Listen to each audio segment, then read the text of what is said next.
야고보서 3장 13절에서 18절. 너희 중에 지혜와 총명이 있는 자가 누구냐? 그는 선행으로 말미암아 지혜의 온유함으로 그 행함을 보일지니라. 야고보서 말씀이 조금 어렵다, 이렇게 얘기를 했는데, 오늘은 특별히 또 아주 짧은 6절밖에 안 되는 문장이라서 오늘 좀 빨리 끝날 것 같은 느낌이 드는데 한번 해보십시다. 너희 중에 지혜와 총명이 있는 자가 누구냐 이렇게 했을 때 사실은 이게 무슨 뜻이냐면 몇 명 안 된다는 거예요. 누구냐 이랬을 때 많지 않다는 거예요. 근데 지혜와 총명이 있는 것은 어디에서 많이 들어봤어요? 잠언서에 들어봤어요. 잠언에서는 지혜와 총명을 뭐라고 했어요? 성경 말씀, 하나님 말씀, 그 외에는 지혜와 총명이 나올 만한 데가 없다는 거죠. 그게 아닌 거는 전부 다 자기 생각이고, 자기 스스로 지혜 있다고 하는 거지 아니라는 거예요. 지혜와 총명은 오직 말씀 속에 있다고 얘기를 하면서 진리가 너희를 자유케 하리라 이렇게 말을 합니다. 그래서 지혜와 총명이 있는 자가 누구냐 이렇게 얘기할 때 많지 않다. 근데 이 야고보서가 지금 쓰고 있는 목적이 그거거든요. 지혜와 총명을 좀 보여야 된다. 그래야 되는데, 왜냐하면 우리 어제 묵상했는 것은 우리 입술이 뭐 하는 데 써야 되냐면 찬송하는 데 써야지, 자꾸 딴 사람 얘기하고 뒷담화하는 데 쓰면 안 된다고 얘기를 하고 있잖아요. 그런데도 불구하고 계속 우리는 입에서 그런 소리가 나오는데, 그 지혜와 총명으로 그것을 온전하게 만들어라는 얘기를 하려고 하는 거죠. 그래서 보면은 이렇게 얘기하죠. 지혜와 총명은 선행이다. 선한 행위를 말하는 것이 지혜와 총명이다. 그러니까 선행위를 하는 게 지혜와 총명이 있는 게 아니라 지혜와 총명이라고 하는 그 자체가 선행이라는 거죠. 악행이 없는, 다시 말해서 하나님의 말씀인데 하나님의 말씀의 속성이죠. 선행이. 그렇게 지금 얘기하고 있는 겁니다. 그리고 지혜의 온유함에서 나온다. 뭐가? 지혜와 총명이 지혜의 온유함에서 나온다. 이게 이제 유순함, 이런 다른 데서는 이렇게 썼는데, 이 말씀의 속성이, 말씀을 읽었는데 막 혈압이 올라가고 막 분통이 터지고 진노를 폭발하고 이렇게 하는 게 아니라는 거죠. 그래서 말씀의 속성은 온유함이라는 거예요. 지혜의 온유함이 말씀 속에 있다. 유순함이 나타난다. 그렇게 얘기합니다. 그런데 그게 그냥 입으로만 그런 게 아니라 행함으로 나타난다는 거예요. 행함으로. 말씀을 읽고 그것이 행동에 나타날 때 그게 지혜와 총명이라고 얘기하는데, 저는 보니까 교회 다니는 사람이 행동이 별로 좋지도 않고, 우리가 볼 때는 뭐 행동으로 그 사람이 지혜와 총명이 있다고는 볼 수 없어요. 이렇게 말을 할 수도 있어요. 그러나 교회 다니는 사람은 대부분 어려운 상황이 많습니다. 그 어려움 속에서도 웃음을 웃고 좋은 얼굴을 한다는 것은 디나미스예요. 디나미스. 믿기 때문에 기뻐지고 그런 거죠. 남이 욕해도 희죽희죽 웃죠. 돈이 없어도 쌩긋쌩긋 웃죠. 화를 내도 밝게 살죠. 그게 디나미스죠. 말씀을 알고 그 말씀 따라합니다. 만약에 그렇지 않고 화가 엄청 나는데도 억지로 웃고 이런다 하면 그게 오히려 악이 될 수 있습니다. 그게 어제 했는 거죠. 입에서 찬송하다가 갑자기 저주가 막 나오고 이렇게 하면 그건 잘못된 거죠. 그건 옳지 않은 거라는 얘기하죠. 그래서 말씀은 능력이다. 왜냐하면 말씀은 말로만 아니고 반드시 성취된다. 그래서 우리가 맨날 얘기하는 게 말한 대로, 기도한 대로, 믿음대로 된다는 게 그게 행함으로 나타난다는 뜻이지 무슨 말이 있겠습니까? 이거를 그렇게 안 읽고 행함을 보여야 되는데 행함을 보이지 못해서 나는 지혜와 총명이 없는가 보다 이렇게 읽으면 참 어려워요. 그래서 야고보서를 읽기가 어렵다는 얘기입니다.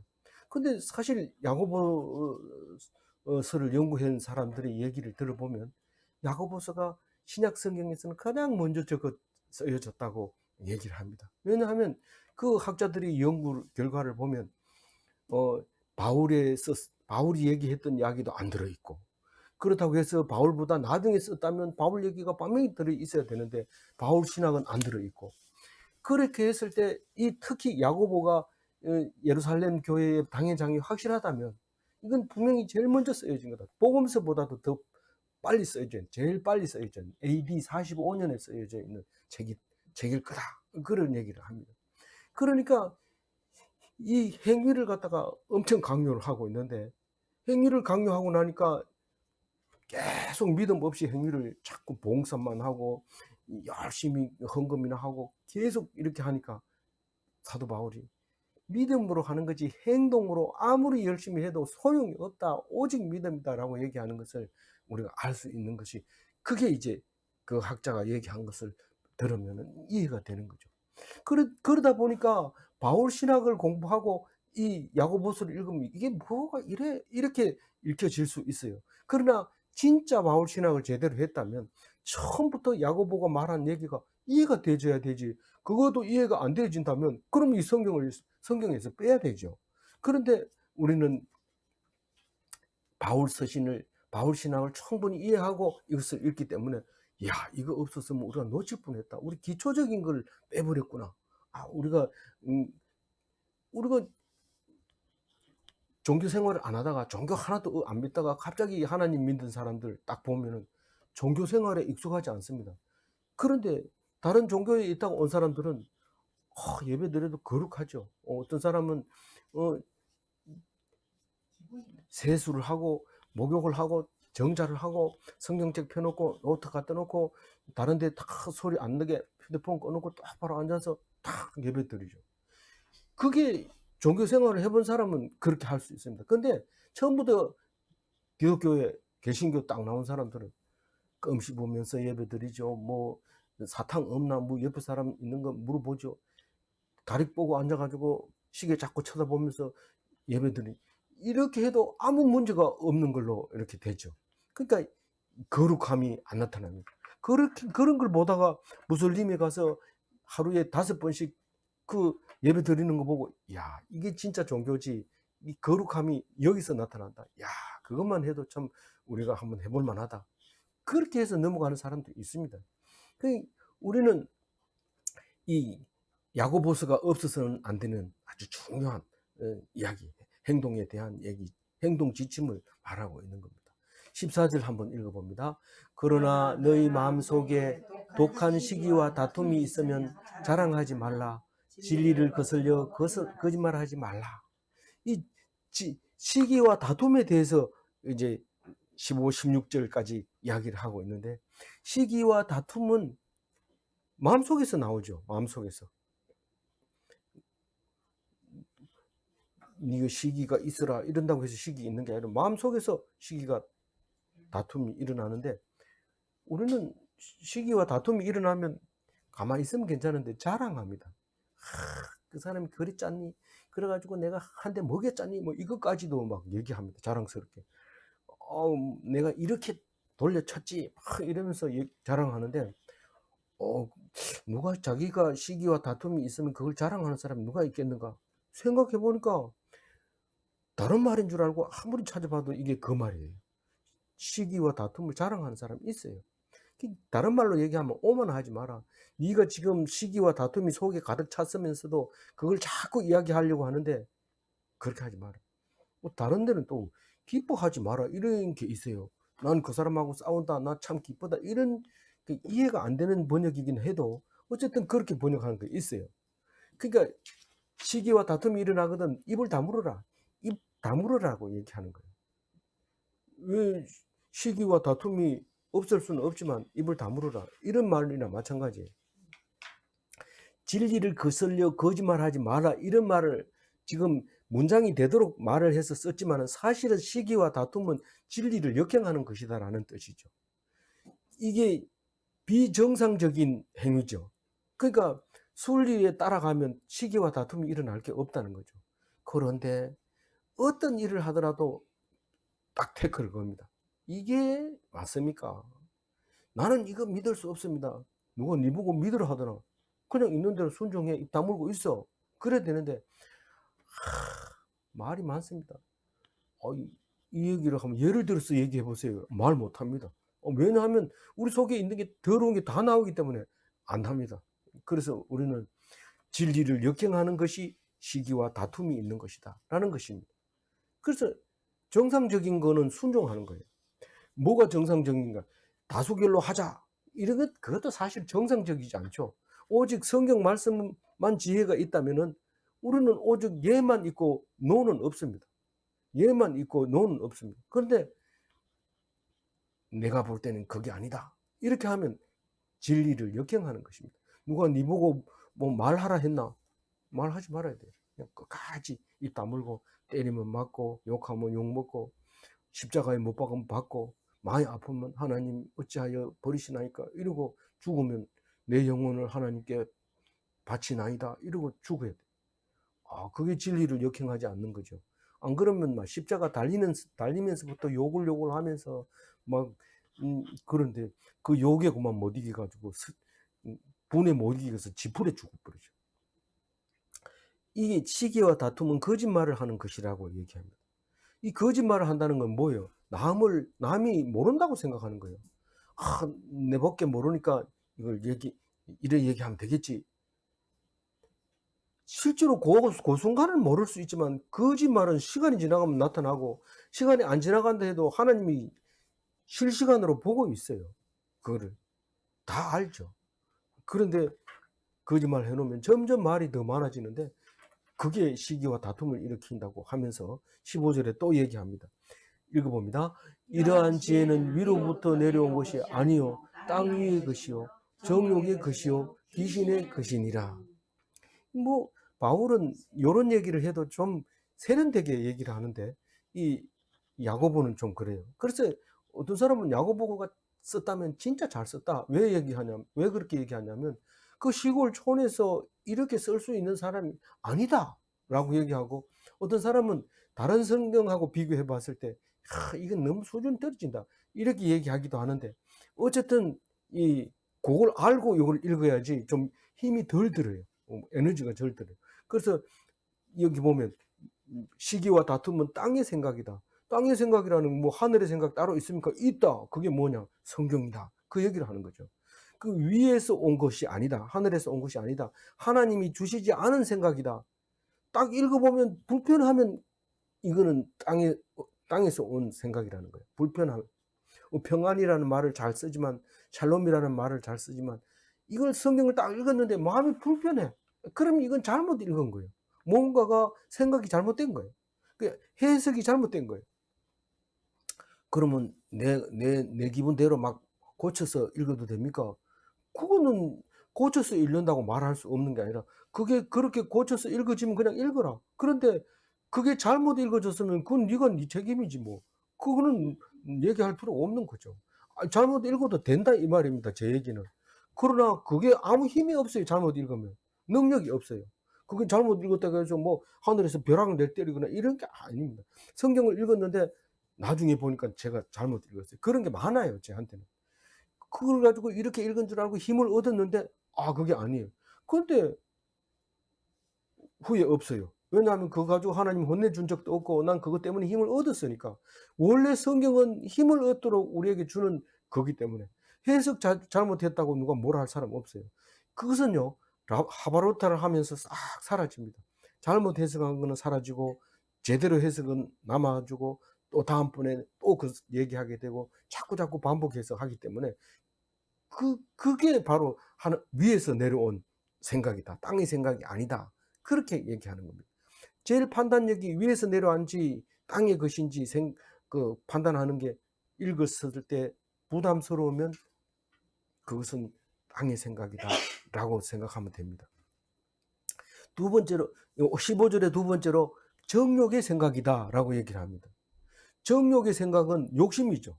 사실 필요 없는데 그것 때문에 싸웁니다. 왜 어떤 거는 쓸데없이 남의 일에 그냥 갖다 놓고 막 싸움이 일어나는 수가 있어요. 남의 일에 네가 왜 싸우냐? 뭐 얘기할 수도 있는 거지. 싸운다고 뭐 얘기를 합니까? 그게 정욕이 때문에 남의 일이 무슨 정욕이 있습니까? 아는 체 좀 하고 싶어가지고. 그 사람 한테 가서 아는데, 그럼 그게 욕심이죠. 필요한 것이 아닌데 하는 것은 다 정욕에서 나온 거다. 이제 그렇게 우리가 읽을 수도 있죠. 그래서 그 다음에 귀신의 것이다. 이게 천천히 안 나가고 진도가 껑충껑충 뛰죠. 땅의 생각이다, 정욕의 생각이다, 귀신의 생각이다 이러면 막 정신이 헷갈리죠. 그러니까 무슨 귀신요? 이런데 이제 뒤에 보면 나오죠. 뒤에 나오니까 사탄의 생각, 마귀의 생각, 그 내일 나오는가 봐요. 귀신의 생각, 악령이에요. 성령이 아니다. 악령하고 성령하고 어떻게 다릅니까? 능력은 비슷하게 나타나는 것 같은데 악령은 계속해서 시기와 다툼을 일으키는 거예요. 그게 구분이 돼야 돼요. 성령이 일으키면은 얻어맞고 희죽희죽 웃기 때문에 싸우면 안 돼요. 때리면 안 아프다 이러니까 때리면 사람 손만 아프죠. 그러니까 안 때리죠. 그러니까 그게 저기 악령이라는 거예요. 귀신의 생각, 시기와 다툼을 일으킨다는 거예요. 우리 16절 한번 읽어봅니다. 시기와 다툼이 있는 곳에 혼란과 모든 악한 일이 있습니다. 거기 그 귀신의 생각은요, 이 성령의 생각하고 뭐가 다르냐면은 혼란이 일어나는데, 편안하지 않고 혼란이 일어나는데, 거기 내일의 마귀에 대해서 나오는데, 마귀는 섬기면은 점점 더 힘들게 하고 괴롭게 해요. 그런데 하나님 말씀은 읽으면 읽을수록 편안해지고 자유로워지고 기뻐지고 좋아지는 거예요. 그게 다르다고요. 그때를 보면 뭐 그놈이나 누가 판단을 못해요. 판단을 못한다니까요. 그러니까 술이 취한지 성령이 취한지 구분이 안 되지만은 자세히 시간이 흐르면서 관찰해 보면 완전히 구분되죠. 순간적으로는 잘 모르지만. 그래서 그 시기와 다툼은 혼란이 나타나는 거예요. 아니다, 그게 하바로트 하는 거다. 이 사람도 얘기하고 저 사람도 얘기하고 다르게 얘기하는 것도 다투는 게 아니고 하바로트다. 그냥 나눔이다. 이렇게 하면 혼란 일어날 게 없어요. 아닌데 이 사람은 이렇게 얘기하고 저 사람은 저렇게 얘기하는데 그게 혼란하지 않나? 계속 끝까지 들어봐라. 끝까지 들어봐라. 네 얘기 너무 강조하지 말고 네 생각만 옳다고 얘기하지 말고 끝까지 입 다물고 들어봐라. 그럼 그게 혼란이 딱 사라집니다. 그래서 그게 시기와 다툼으로 하는 게 아니라 정말 하나님 말씀을 가지고 내놓고 얘기하는 거라는 걸 알게 되는 거죠. 안 그러면 막 하바로트가 안 되죠. 나누면 안 되고 누가 얘기하면 막 나는 니보다 더 잘한다 이러면서 막 얘기해보고 이러면 그만 감정이 살려가지고 시기와 다툼이 일어나가지고만 안 되는 거죠. 그게 사도 바울은 이런 얘기 안 해요. 그냥 얻어맞거든 맞아라. 상이 클 거다 이렇게 얘기하는데 여기서는 똑바로 얘기합니다. 이 당회장이 얘기할 때는 정신 차리고 들어야 되는데 이거 안 듣습니다. 거의 안 듣습니다. 안 들으니까 사도 바울이 신학을 세울 수밖에 없는 거죠. 그 판단력을 잃어버리는 거죠. 판단력이 뭐 내 혼자 다 판단하라는 거 아니라 남이 판단해낸 것을 기다리다 보면 그게 분별력이 생긴다는 거죠. 그게 없이 시기와 다툼이 있으면 그 사람 생각을 일단은 접어버리고 안 들으려고 해요. 그 사람 얘기를 일단 시기와 다툼이 일어나면 그 사람 생각을 일단 덮어버립니다. 그런데 그게 아니면 상대방의 입에서 나오는 말이 은혜가 되는 거예요. 적군인데도 대적인데도 그게 은혜가 돼요. 아, 오늘 그 대적을 만나서 기분 나쁘다. 오늘 될 수 없다. 이게 아니라 그 사람이 한 말인가 이렇게 생각해보. 우리도 살다 보면 부부싸움 하다 보면은 시간이 입 안 뜨고 오래 있다 보면 마누라가 한 얘기 그게 정말이네 이런 생각이 들 때가 있거든요. 그래 많지는 않지만 그게 이제 입 다물고 있으면 하나님이 대적을 통해서도 입을 말씀을 하고 계신다는 것을 말하고 있는 거죠. 그래서 모든 악한 일이 있음이라. 이 말은 악한 것들로 충만하다. 그게 뭐예요? 시기와 다툼. 이 안에서 속에서 일어나는 게 시기와 다툼이 일어나면 가라앉았던 게 쫙 올라오면서 쏟아내는데 충만하죠. 마음속에 혈압이 올라가고 심장이 뛰면서 호흡이 가빠지면서 속에 있는 게 막 어디서 나오는지 몰라요. 막 눈알이 팍 돌아가면서 막 위험하죠. 그럴 때는. 뭐 그래도 그렇게 생명을 잃을 정도는 아닙니다. 사람이 아무리 위험해도 그렇게 빨리 안 죽거든요. 겁낼 필요 없어요. 그래서 속에서 나오는 게 시기와 다툼을 통해서 속에서 나오는 게 선한 게 하나도 없다 이런 얘기입니다. 그리고 그 속에 하나님이 계실 수가 없다는 거죠. 그 마음 속에는 하나님이 속에 계실 수가 없다는. 그래서 하나님은 어떻게 합니까? 우리 속에 계셨으면은 그러니까 일일이 간섭하면서 좀 힘들제 참아라. 이게 내 계획이다. 이렇게 얘기할 텐데 하나님이 내버려 둡니다. 내버려 두는 게 그게 그냥 징계예요. 하나님이 징계하는 방법은 내버려 두는 거예요. 뭐 간음하면은 하나님이 벌 주실까 봐 간음을 안 했는데 간음해보고 나니까 하나님이 조용하게 가만 놔두는 거예요. 그러니까 이 해도 괜찮는 줄 알고 계속 하는데 그게 벌이래. 근데 막 고통이 찾아오는데 나중에 결국은 산에 올라가서 목숨을 끊을 수밖에 없는 일이 생기는 거예요. 이게 하나님이 징계하는 방법인데 그걸 모르고 있어요. 우리 17절 한번 읽어봅니다. 오직 위로부터 난 지혜는 첫째 성결하고 다음에 화평하고 관용하고 양순하며 긍휼과 선한 열매가 가득하고 편견과 거짓이 없나니. 요거는 사도 바울이 얘기하는 거하고 좀 많이 닮았는데 왜냐하면 쭉 이렇게 연결하는 거. 그동안 이거 그냥 나오는 말이 아니거든요. 생각해보고 그리고 적어놓은 거거든요. 뭐가 위로부터 난다고요? 지혜가. 사실 지혜라고 말하지만 하나님의 지혜. 말씀을 얘기하는 거예요. 이 말씀은 말씀을 왜 성경이라고 말합니까? 하나님이 이 말씀이기 때문에. 성경은 성령으로 기록했기 때문에 위로부터 났다고 말하는 거예요. 그게 성경의 속성이에요. 지혜라고 하는 게 성경의 속성이고 위로부터 났다고 하는 것은 땅의 생각이 아니라는 말이죠. 지금 땅의 생각을 앞에서 했고요. 그 다음에 성결하며 이랬습니다.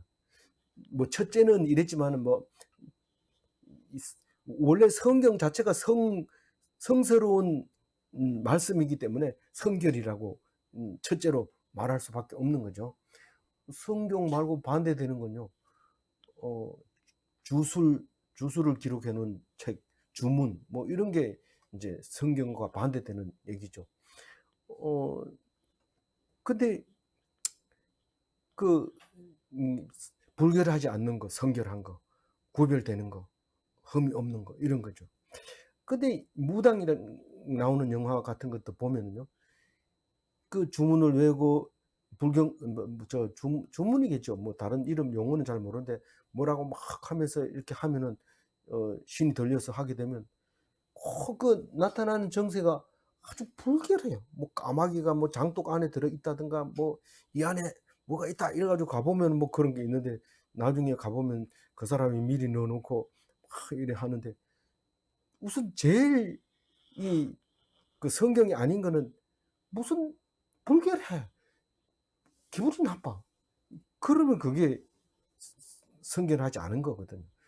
그게 뭐 능력을 가지고 이야기할 때는 이 사람도 귀신도 능력이 있고 뭐 성령도 능력이 있는데 어떤 게 올라 이러면 딱 들어보고 가지고 뭐 섬뜩하고 기분이 나쁘고 이러면 그거는 성령이 아니거든. 그게 성결하며 이런 말은 흠이 없다는 거예요. 뭐 이거 하나도 버릴 거 없이 깨끗하다는 뜻이죠. 그리고 화평하며 이럽니다. 방금 제가 말했듯이 뭐 이 불쾌하면 안 되는 거예요. 샬롬이 있어야 돼. 평화롭게 평화가 있어야 되고 또 관용하며 이 관용에 대해서는 참 어려운 겁니다. 화평은 남이 속에 평화가 있는지 속에 불불 끓는지 막 애가 타는지 그걸 우리는 밖에서는 모릅니다. 근데 관용하는 거는 안팎으로 나타나 버립니다. 그래서 우리가 우리 죄를 사하여 준 것 같이 맨날 예배 드릴 때마다 기도하지만은 그게 관용이 잘 안 되는 거예요. 내가 그래가지고 하도 안 돼서 한문으로 용서 이래가지고 내 책상 위에 딱 붙여놨더니 10살 많은 교수님이 딱 오더니 누가 누구를 용서한다는 거야? 이러면서 야단. 근데 그 소리가 굉장히 크게 들렸어요. 이거 써놓으면 안 되겠구나. 이거 원래 치워버렸어요. 내가 내 속에서 그냥 그래야지. 용서 이러면 니 지금 잘하고 있는 것 같은, 네가 그래 생각하고 있는 것 같은데 니를 내가 지금 용서하지 않겠다. 이런 말로 들렸거든요. 그래서 나는 자꾸 용서하려고 이런데 내 입에서 나오는 게 남이 너를 용서해 주는지 안 해주는지 그거 한번 생각해 봐라.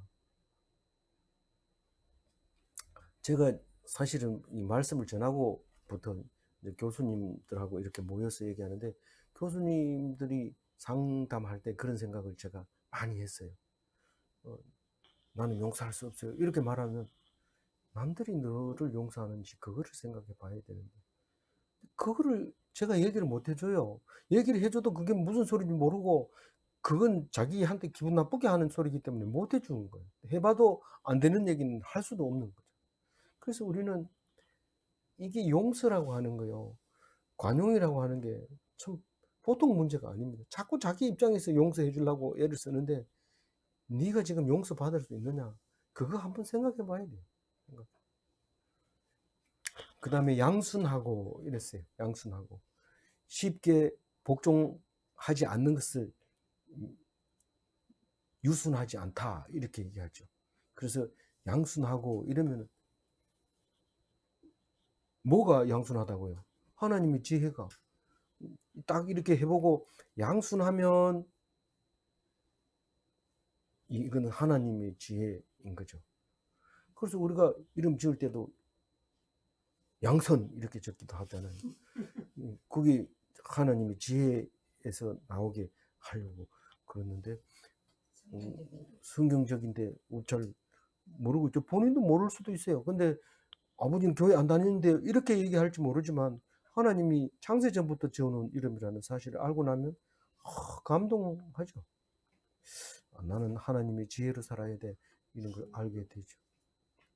우리 그 다음에 긍휼이 있고, 긍휼이 뭔지 알잖아요. 불쌍히 여기는 거잖아요. 마태복음 9장 13절 한번 읽어볼까요?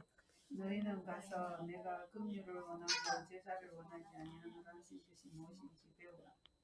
나는 의인을 부르러 온 것이 아니요 죄인을 부르러 왔노라 하시니라. 예, 긍휼을 원한다는 긍휼. 내가 너희를 불쌍히 여기 달라고 하는 그 마음을 내가 원하지, 너희들이 무슨 소 잡고 뭐 황소 잡고 10의 2조를 하고 이거를 원하지 않는다는 거예요. 나를 불쌍히 여겨 주옵소서.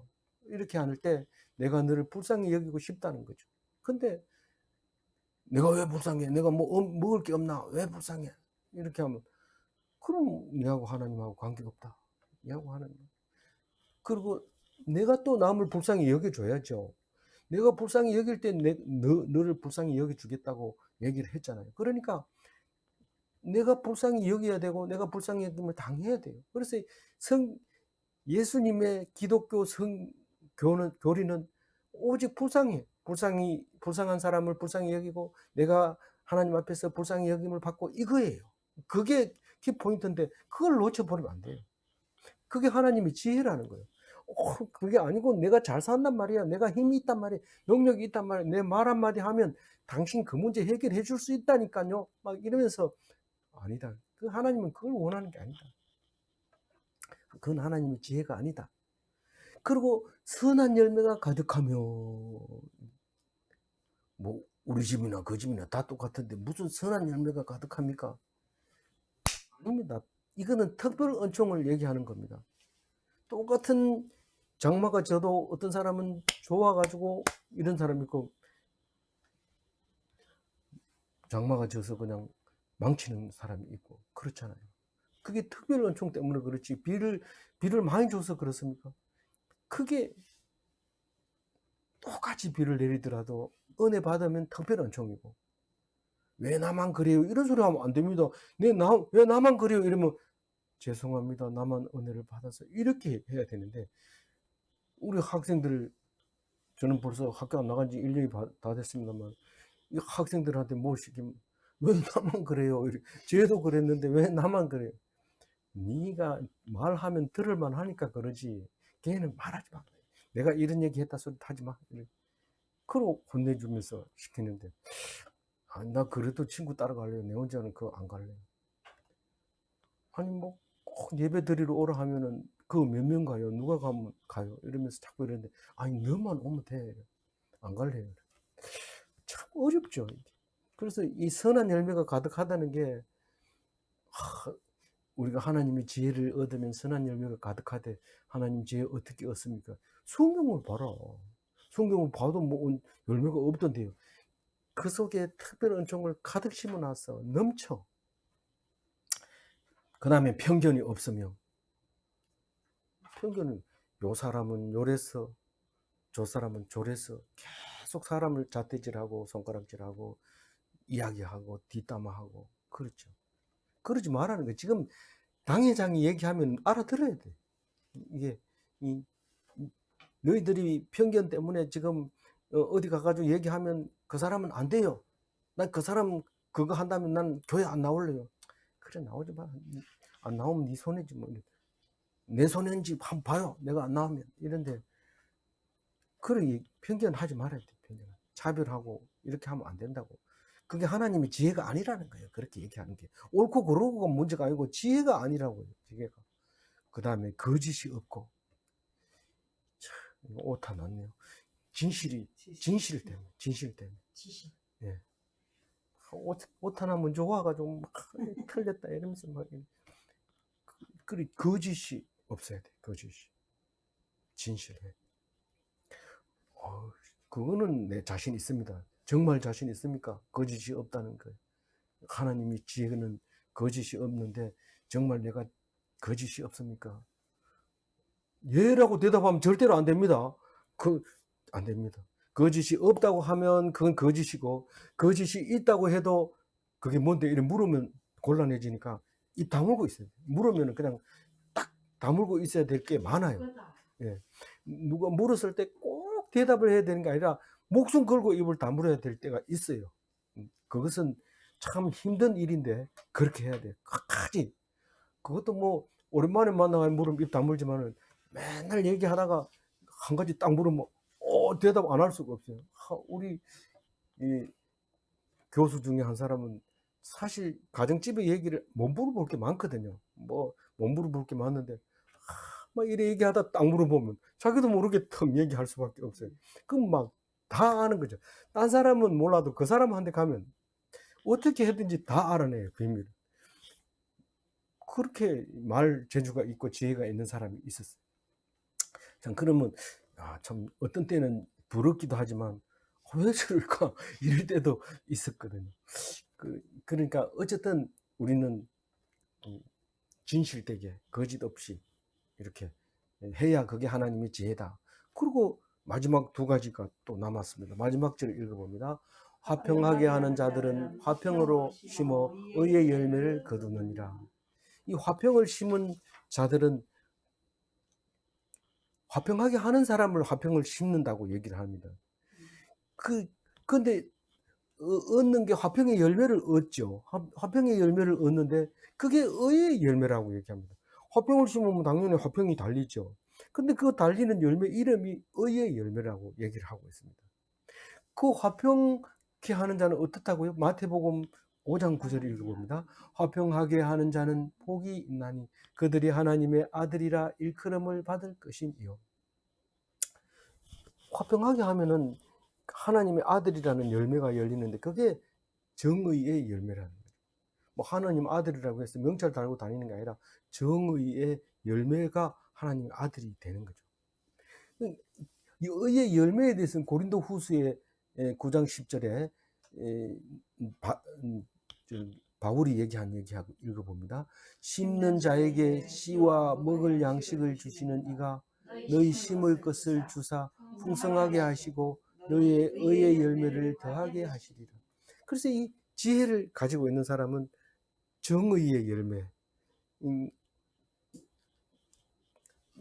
풍성하게 얻게 된다.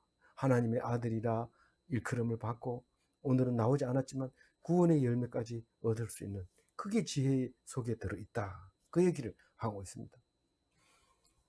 뭐 야고보서는 야고보서 하나만 썼기 때문에, 야고보가 야고보서 하나만 썼기 때문에 사실 부족한 점이 있으면 채우기가 어렵습니다.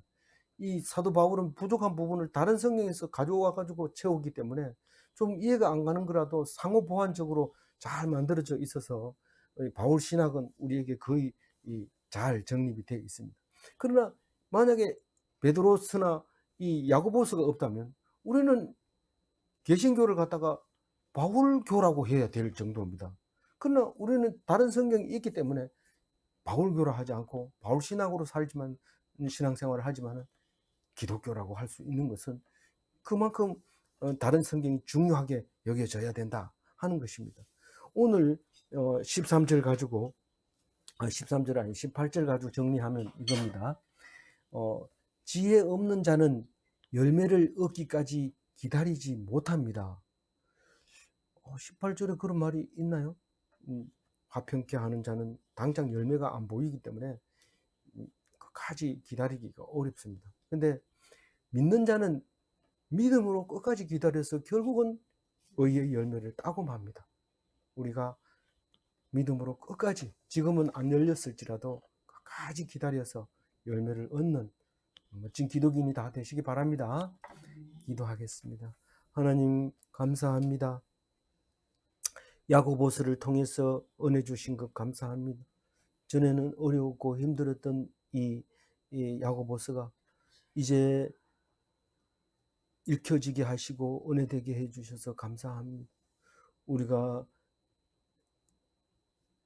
교회 맡은 책임자로서 가장 먼저 이야기하고 싶었던 것을 야고보를 통해서 이야기할 때에 우리는 이 속에서 하나님을 아는 높은 신학을 찾지 못한다 할지라도 우리가 기본적으로 하나님께 드릴 수 있는 것을 알지 못했던 것을 깨닫게 해주셔서 감사합니다. 하나님의 지혜를 갖게 하여 주시고 지혜와 총명을 갖게 하시고 시기와 다툼이 없게 하여 주시고, 그래서 끝에 가서 우리가 끝까지 참는 자는 하나님께서 주시는 놀라운 선물과 구원과 열매를 주시는 것을 믿사오니 말씀 떠나지 않게 하시고 늘 찬송하게 하시고 말씀 붙잡고 쉬지 않고 묵상하게 하여 주옵소서. 감사하옵고 우리 주 예수 그리스도 이름으로 기도 올리옵나이다.